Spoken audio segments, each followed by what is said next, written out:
Hello everyone, कैसे हैं आप सभी। मैं आपका mentor MS Khan and welcome to my YouTube channel the Learner Wings. उड़ान आपकी, कोशिश हमारी। तो चलिए विदाउट वेस्टिंग आवर टाइम, बिना टाइम को वेस्ट किए अपने टॉपिक को स्टार्ट करते हैं। और हमारे टॉपिक जो जिसकी हम बात करेंगे, आज का हमारा टॉपिक है स्टूडेंट मोस्ट इंपॉर्टेंट और थोड़ा सा कंफ्यूजिंग वाला भी टॉपिक है, बट उसको हम इस तरह से समझेंगे कि हमारा वो टॉपिक थोड़ा सा ईजी हो जाए। जी हाँ, हम बात करने वाले हैं ग्लैंड के बारे में। ठीक है, तो कंफ्यूजन बहुत होता है बच्चों, खास करके 10th क्लास में चैप्टर है control and coordination, even 11th class में भी है। तो यहां पर ग्लैंड्स आती हैं, तो ग्लैंड क्या होती हैं, एक्सोक्राइन ग्लैंड क्या होती हैं, एंडोक्राइन ग्लैंड्स क्या होती हैं, इन सारों को चलिए क्विकली समझ लेते हैं आसान भाषा में। ठीक है, तो हम बात करते हैं ग्लैंड क्या होती है। तो हम कह सकते हैं बच्चों, ग्लैंड क्या है, एक डेफिनेशन हमने यहां पर दी है, बहुत ईजी डेफिनेशन है। An organ That makes one or more substance। जी हाँ, ग्लैंड एक ऑर्गन है हमारी बॉडी का जो एक या एक से ज्यादा सब्सटेंस क्या करता है, रिलीज करता है, या हम कह सकते हैं सिंथेसाइज करता है। वो सब्सटेंस क्या हो सकता है, वो एक हार्मोन हो सकता है, डाइजेस्टिव जूस हो सकता है, सलाइवा हो सकता है, और भी बहुत सारे जो है सब्सटेंस हो सकते हैं। तो हमारी बॉडी का एक ऐसा ऑर्गन जो सब्सटेंस रिलीज कर रहा है, ठीक है, खास करके वो हार्मोन्स कर रहा है, तो उस ऑर्गन को बच्चों हम ग्लैंड कहेंगे। तो हम यहां एक वर्ड और यूज कर सकते हैं कि एवरी ग्लैंड। जी हां, every gland is an organ but every organ is not a gland. ठीक है, कंफ्यूजन तो नहीं है। अब हम बात करते हैं बच्चों ग्लैंड के टाइप के बारे में। ग्लैंड कितने टाइप का होता है, तो चलिए समझ लेते हैं ग्लैंड कितने टाइप का है हमारे पास यहां पर। तो बच्चों हमारे पास जो ग्लैंड है, नॉर्मली ग्लैंड को हम कह सकते हैं कि there are the two type. पहला होता है बच्चों एक्सोक्राइन ग्लैंड। ये परेशान कर रहा है भाई, परेशान ना कर। पहला होता है एंडोक्राइन ग्लैंड। एक्चुअली एक्सोक्राइन नहीं हम बात करेंगे यहां, पहले एंडोक्राइन ग्लैंड। तो क्या होता है एंडोक्राइन ग्लैंड, एक नॉर्मल सी लैंग्वेज में हम समझते हैं कि endocrine gland release the substance directly into blood. यानी ऐसी ग्लैंड जो अपने सब्सटेंस को, अपने हार्मोन्स को डायरेक्ट ब्लड के अंदर क्या करता है, रिलीज करता है। तो ऐसी ग्लैंड को बच्चों हम बोलते हैं एंडोक्राइन ग्लैंड। क्लियर?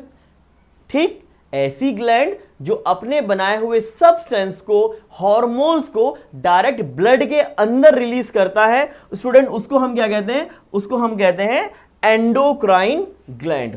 ठीक है, एग्जांपल में बच्चों हम देख सकते हैं कि एंडोक्राइन ग्लैंड का एग्जांपल क्या है, these are the example of endocrine gland. तो एंडोक्राइन ग्लैंड टेस्टिस भी है, ओवरी है, पैनक्रियाज है, एड्रिनल ग्लैंड है। जी हाँ, किडनी के ऊपर ग्लैंड होती है, एड्रिनल ग्लैंड, थाइमस है, पाइनल ग्लैंड है, पिट्यूटरी ग्लैंड है, थायराइड है। These are the endocrine gland student. Endocrine gland यानी ये अपने सिक्रीशन को डायरेक्ट ब्लड के अंदर क्या करते हैं, सप्लाई करते हैं। चलिए नेक्स्ट वन, हम दूसरी ग्लैंड के बारे में बात करते हैं। तो the second gland is exocrine gland.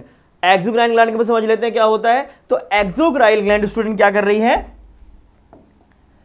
Release the substance into duct और ओपनिंग इनसाइड और आउटसाइड ऑफ द बॉडी। जी हां, यहां पर ये एक ऐसी ग्लैंड है जो अपने सिक्रीशन को सिक्रीट करती है वाया डक्ट। जी हां, एक डक्ट यानी एक ट्यूब, कोई ऐसी ट्यूब होती है तो बायोलॉजिस्ट को डक्ट भी कहते हैं। तो एक डक्ट के थ्रू क्या कर रही है, अपने सिक्रीशन को सिक्रीट कर रही है डक्ट के थ्रू। तो ऐसी ग्लैंड जो डक्ट के थ्रू करती है बच्चों, उसको हम क्या बोलते हैं, एक्सोक्राइन ग्लैंड। क्लियर? अब इसका भी एग्जांपल समझ लेते हैं बच्चों, जैसे कि हमारे मुंह के अंदर मिलने वाली सलाइवरी ग्लैंड। जी हां, सलाइवरी ग्लैंड हमारी क्या है बच्चों, एक्सोक्राइन ग्लैंड है। इवन एक ग्लैंड और होती है यहां पर, तो हम कह सकते हैं कि दूसरी ग्लैंड कौन सी है बच्चों, आपको डायग्राम समझ में आ गया होगा। जी हां, ये हमारे स्किन पर मिलने वाली स्वेट ग्लैंड है बच्चों। This is the sweat gland. ये देख रहे हो, यहां डक्ट है, ये ग्लैंड और सिक्रीशन कर रही है, क्या कर रही है, ये स्वेट है यानी पसीना। ठीक है, तो वो क्या होती है, एक्सोक्राइन ग्लैंड होती है। क्लियर? तो हमने यहां देखा बच्चों कि दो तरह की ग्लैंड स्टूडेंट हमारे पास देखने को मिली है, एक्सोक्राइन ग्लैंड और एंडोक्राइन ग्लैंड। बच्चों तीसरी एक और ग्लैंड भी होती है, उसे हम बोलते हैं मिक्स ग्लैंड। क्या बोलते हैं स्टूडेंट, उसे हम कहेंगे मिक्स्ड ग्लैंड। मतलब ऐसी ग्लैंड जो एंडोक्राइन भी है और एक्सोक्राइन भी है, बोथ है। यानी वो एक्सोक्राइन की तरह भी काम कर रही है और एंडोक्राइन की तरह भी कर रही है वर्क, तो उसको हम कहेंगे मिक्स ग्लैंड। जैसे कि हमारा लिवर एक्सोक्राइन ग्लैंड भी है, एंडोक्राइन ग्लैंड भी है। इवन हमारे बॉडी में मिलने वाला पैनक्रियाज, ये एक्सोक्राइन ग्लैंड भी है और एंडोक्राइन ग्लैंड भी है। तो ऐसी ग्लैंड जो एक्सोक्राइन भी है और एंडोक्राइन भी है, तो उसको स्टूडेंट हम बोलते हैं mix gland. I hope so आपको समझ में आया होगा। चलिए जरा, अब आपको ये सारी चीजें अगर समझ में आ गई है बच्चों, तो जल्दी से इस वीडियो को लाइक कर दीजिए, कमेंट्स कीजिए। अब मैं आपको यहां पर एक छोटा सा होमवर्क दे रहा हूं, आप मेरे को कमेंट्स में बताएंगे कि आपको ये चीज समझ में आई है या नहीं, ठीक है।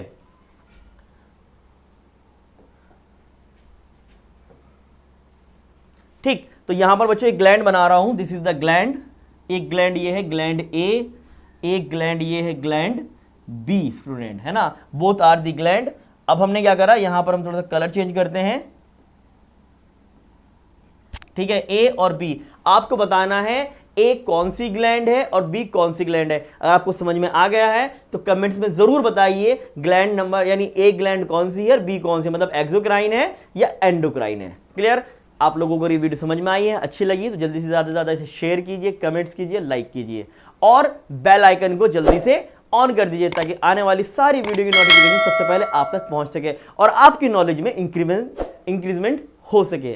So thank you so much, thank you.